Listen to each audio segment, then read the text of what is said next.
We are done with pH calibration. So again, once we're done with pH, we're going to again discharge our calibration solution. This time to calculate DO, we're just going to put the cup on and just barely put a couple threads tightened on it. It's still loose, which is fine because all you want to do is to have a saturated environment inside the cup for the DO.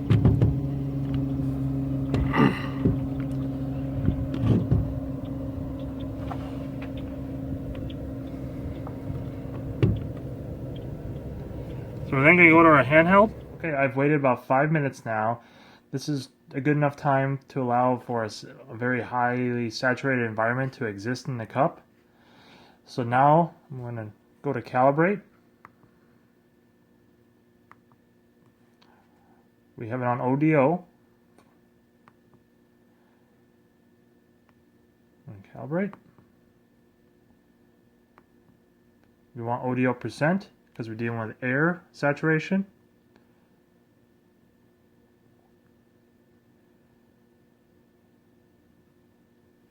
So here you see our actual readings is 94.9 and our post cal is 94.9.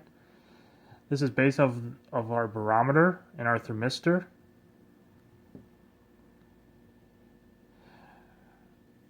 We want to also make sure that our actual reading is stabilized. It hasn't been changing since we've been in this calibration menu. We do have the green check mark. So since it is not changing and it looks like it's very stabilized, I am now going to push accept calibration.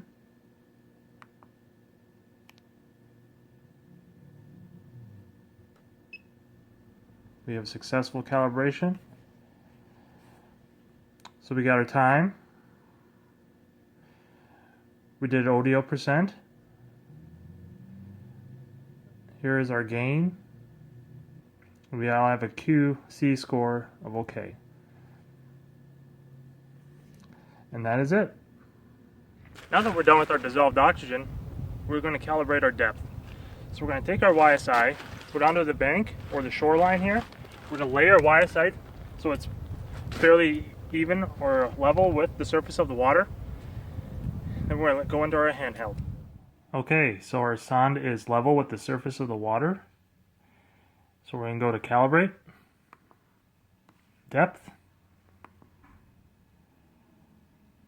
calibrate again.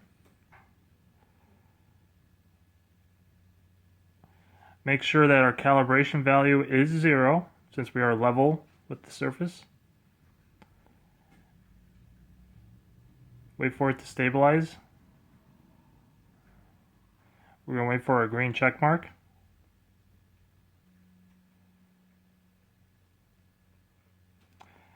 We have our green check mark. And our actual reading has stabilized, so we're going to then push accept calibration.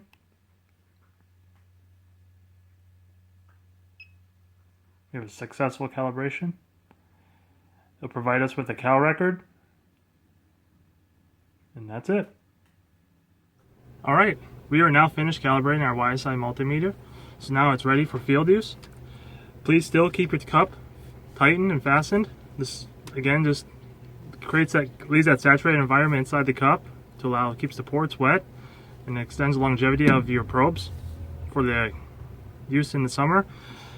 Also, when we're done sampling, please also just use stream water or lake water to travel from site to site, and when you get back to the lab, discharge it out and just use tap water. Do not use distilled water or DI water, as they may affect your probes. Again, this is Alex Rober with South Dakota DENR. Today I showed you how to calibrate your YSI multimeter. See ya.